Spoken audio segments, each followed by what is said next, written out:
Welcome to రాజనీతి. ఇందాక Jaganmohan Reddy press meet మీద ఒక వీడియో చేశానండి. ఆయన ప్రెస్ మీట్లో ప్రజాస్వామ్యం గురించి ఆవేదన ఆందోళన వ్యక్తం చేయడం గురించి మాట్లాడారు. అదే ప్రెస్ మీట్లో ఆయన వ్యక్తిగత దూషణలకు పాల్పడ్డారు, చాలా అడ్డగోలు భాష వాడారు, సంస్కారహీనుల్లాగా మాట్లాడారు. వీటి గురించి అదే వీడియోలో చెప్తే విషయం మళ్ళీ పక్కదోవ పడుతుందని ఆ వీడియోలో ఆయన ఆవేదన వరకు పరిమితం చేసి ఇప్పుడు ఆయన భాషా సంస్కారం మీద ఇంకో వీడియో చేస్తున్నాం. ఇతని నైజం, ఇతని భాష కూడా ఎప్పుడూ కరెక్ట్ కాదు. ఇప్పుడే కాదు, ఇతను చిన్నతనం నుంచి ఇదే తరహాలో పెరిగాడు. ఇతను సంస్కారి కాదు, అహంకారి. ఇతనికి మాట్లాడటం చేత కాదు. 5 ఏళ్ళు సీఎంగా పనిచేసినా ఇప్పటికీ స్క్రిప్టులు చూసి చదవాల్సిందే. ప్రెస్ మీట్లు కావచ్చు, సమావేశాలు కావచ్చు.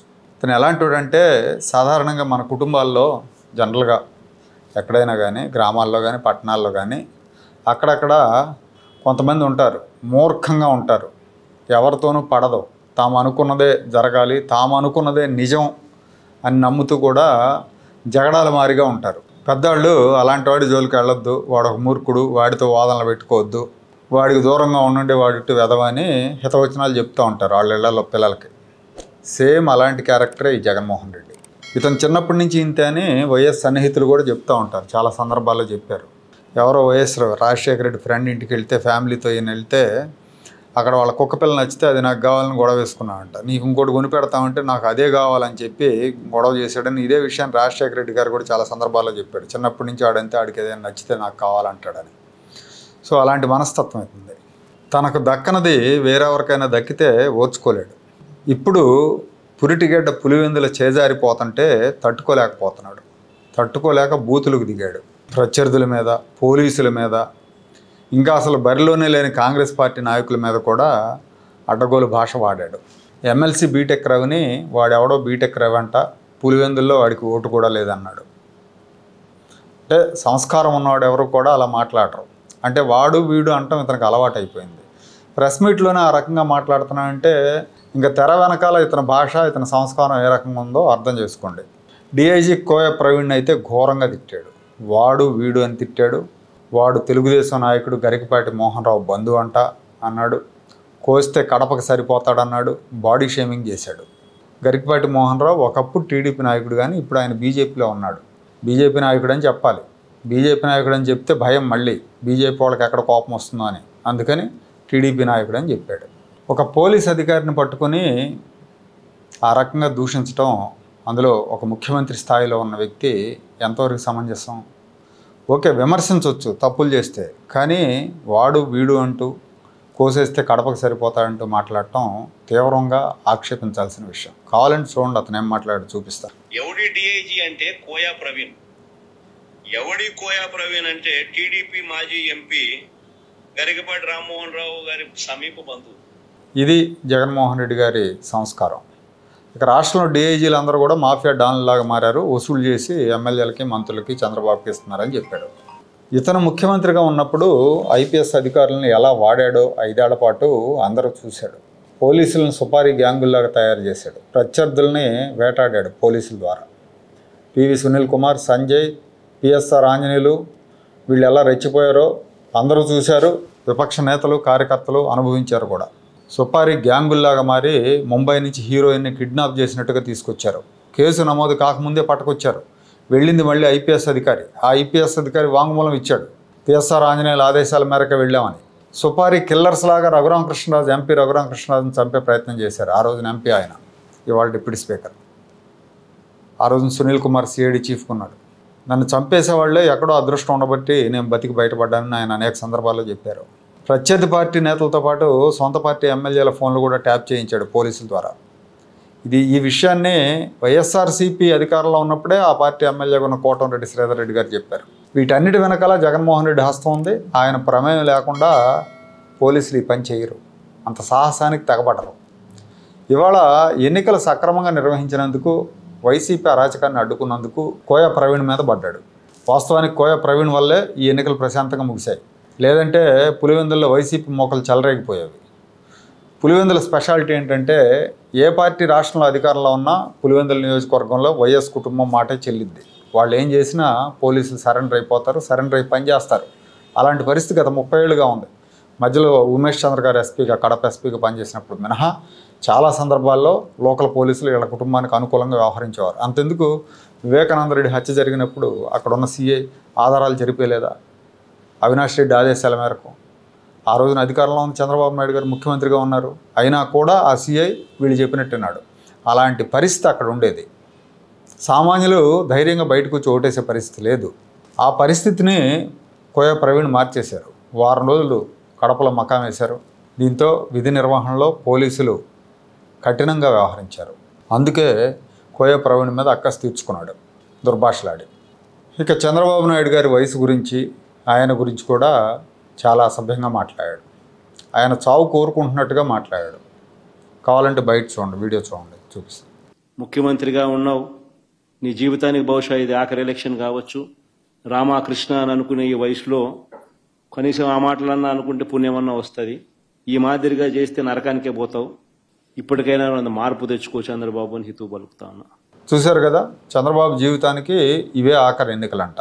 ఈ వయసులో కృష్ణారామ అనుకుంటే పుణ్యం దక్కుతుంది. ఇతను చంద్రబాబు నాయుడు గారి వయసు గురించి, చావు గురించి మాట్లాడటం ఇది మొదటిసారి కాదు, గతంలో కూడా మాట్లాడాడు. ఇతనే కాదు, ఇతని పార్టీ నాయకులు కూడా చాలామంది మాట్లాడారు. అంతెందుకు విజయసాయి రెడ్డి ఇప్పుడు అదేదో సామెత చెప్పినట్టు వేటగాడు వాల్మీకి అయినట్టుగా ప్రస్తుతానికి ఆయన మారిపోయానని చెప్తున్నాడు. కానీ ఆయన కూడా మాట్లాడాడు ఆ రోజున. చంద్రబాబు వచ్చే ఎన్నికల్లో మేము అధికారంలోకి వస్తాం, అప్పుడు దాకా నువ్వు బతికుంటే నిన్ను మళ్ళీ జైల్లో పెడతామని మాట్లాడాడు ఆయన. అంటే ఆ లోపు చచ్చిపోతాడనే. వీళ్ళ సంస్కారం చూడండి ఏ లెవెల్లో ఉంటుందో. జీవిత సత్యం తెలిసిన వాళ్ళు, విఘ్నులు ఎవరో కూడా చావుల గురించి మాట్లాడరు. ఎందుకంటే చావు ఎప్పుడు ఎవరికి వస్తుందో ఎవరికి తెలియదు. మరుసటి నిమిషంలో ఎవడు ఉంటాడో ఎవడు పోతాడో ఎవరికి తెలియదు, ఎవరు ఊహించలేరు కూడా. అది మన చేతుల్లో ఉండదు. మనం చూసారుగా, షటిల్ ఆడేవాడు పాపం, ఆ కుర్రాడు ఆడతా ఆడతా అలానే కూలిపోయాడు గ్రౌండ్లో. జిమ్ చేస్తూ చనిపోతున్నారు. అంతెందుకు, జగన్మోహన్ రెడ్డి సహచరుడు, మంత్రివర్గ సహచరుడు గౌతమ్ రెడ్డి 50 ఏళ్ళకే పోయాడు. హఠాత్తుగా పోయాడు. ఎప్పటిలాగా నిద్రలేచాడు, బ్రష్ చేసుకున్నాడు, అన్నీ చేసి కాఫీ తాగి రెడీ అవుతున్నాడు, తప్పన చనిపోయాడు. అది విధి లిఖితం, ఎవరు చెప్పలేరు. ఆయనకి 50 ఏళ్ళే. జగన్మోహన్ రెడ్డి ఇంకా 5 ఏళ్ళు పెద్దోడు ఆయనకంటే ఇప్పుడు. అంతెందుకు, రాజశేఖర రెడ్డి చావు ఎలా వచ్చింది? ఈయన తండ్రి. ఆయన హెలికాప్టర్ ఎక్కే వరకు కూడా చనిపోతాడని ఎవరన్నా ఊహిస్తారా? ఇంకో 20 ఏళ్ళు గట్టిగా బతుకుతాడు అన్నట్టుగా ఉండేది ఆయన బాడీ. ఏమయ్యాడు? గాలిలోనే తేలిపోయాడు. ఆయన మృతదేహం దొరకముందే ఈయన సీఎం కావడం కోసం సంతకాల సేకరణ మొదలుపెట్టాడు, రాజకీయం మొదలుపెట్టాడు. తండ్రి చనిపోయి ఉన్నప్పుడు సీఎం పదవి కోసం సంతకాల ఉద్యమం చేపట్టినాడికి సెంటిమెంట్లు ఏముంటాయి? మానవత్వం ఉన్నాడు ఎవడు కూడా తండ్రి చావు ద్వారా రాజకీయంగా ఎదగాలనుకోడు. కానీ జగన్మోహన్ రెడ్డి ఆ పని చేశాడు. మన పక్కన తమిళనాడు తీసుకుంటే కరుణానిధి గారు 94 ఏళ్ళు బతికాడు. 94 ఏట చనిపోయాడు ఆయన. 5 సార్లు ముఖ్యమంత్రిగా చేశాడు ఆయన. అదే ఆయన ప్రత్యర్థి జయలలిత 66 ఏళ్లకే చనిపోయింది. కాబట్టి ఏమో చంద్రబాబు కంటే ముందు జగన్మోహన్ రెడ్డి పోతాడేమో. ఆయన ఏం పడిచోడు కాదు కదా. ఆయనకి ఇప్పుడు 55 ఏళ్ళు, ఆయన భార్యకి కూడా 50 ఏళ్ళు దాటి ఉంటాయి భారతిరెడ్డికి. ప్రభువుని నమ్ముకుంటే వయసులేం ఆగవు. పాప ఫలాలు అనుభవించకుండా తప్పించుకోలేరు. ఈయనేదో నవయువకుడు అయినట్టు చంద్రబాబు నాయుడు మంచాన పడి అవసాన దశలో ఉన్నట్టుగా మాట్లాడుతూ తృప్తి పొందుతూ ఉంటాడు, నోటి దూల తీర్చుకుంటూ ఉంటాడు. ఇంకా చిత్రం ఏంటంటే, అసలు ఈ వ్యవహారం పులివెందుల వ్యవహారంతో సంబంధం లేని కాంగ్రెస్ పార్టీ ఆంధ్రప్రదేశ్ వ్యవహారాల ఇన్ఛార్జి మాణిక్యం ఠాగూర్ గురించి కూడా నోరు బారేసుకున్నాడు ఇతను. వాడెవడో మాణిక్యం ఠాగూర్ అంట అని మొదలుపెట్టాడు. వాడికి ఈ అరాచకాలు కనపడవా, ఎంతసేపు నా మీద పడి ఏడుస్తాడని మాట్లాడాడు. మాణిక్యం ఠాగూర్ చేసిన పాపం ఏంటంటే, జగన్మోహన్ రెడ్డి అవినీతి గురించి, జగన్మోహన్ రెడ్డి మద్యం కుంభకోణం గురించి, జగన్మోహన్ రెడ్డి 13 ఏళ్ళుగా బెయిల్ మీద ఉండటం గురించి, వీటన్నిటి గురించి అప్పుడప్పుడు ట్వీట్లు పెడతా ఉంటాడు. ఆ మంటను ఇట్లా తీర్చుకున్నాడు. రాహుల్ గాంధీకి చంద్రబాబు నాయుడికి లింక్ పెట్టాడు. ఆంధ్రప్రదేశ్లో అన్ని రాష్ట్రాల్లో ఈవీఎంల గురించి మాట్లాడాడు, కానీ రాహుల్ గాంధీ ఆంధ్రప్రదేశ్ గురించి మాట్లాడలేదు. చంద్రబాబుతో సంబంధాలు ఉన్నాయి, ఇద్దరి మధ్య హాట్ లైన్ సంబంధం ఉంది అని మాట్లాడాడు. ఈ జగన్మోహన్ రెడ్డికి బీజేపీ నేతలంటే సుస్సు పోసుకునేంత భయం. అందుకే వాళ్ళ జోలికి వెళ్ళడు, వాళ్ళ గురించి మాట్లాడు. రాహుల్ గాంధీ గురించి మాట్లాడాడు.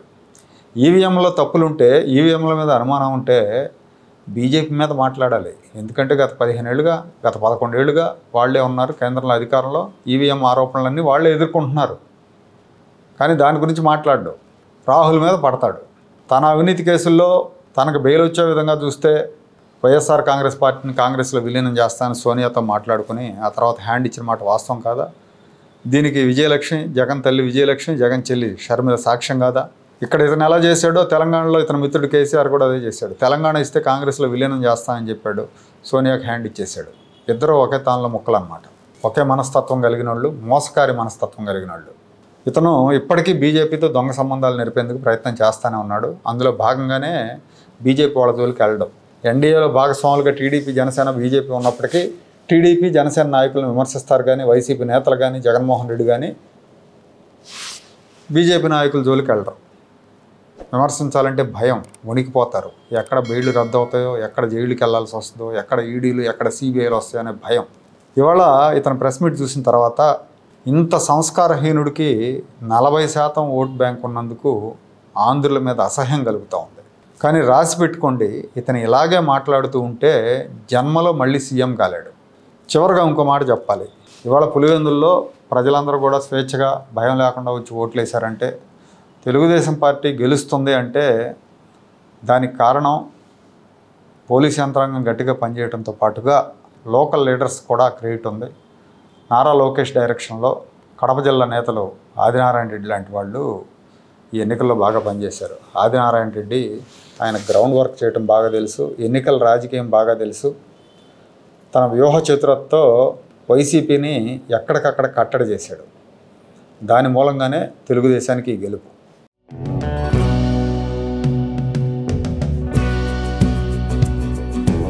Like, share and subscribe to Rajaniti channel.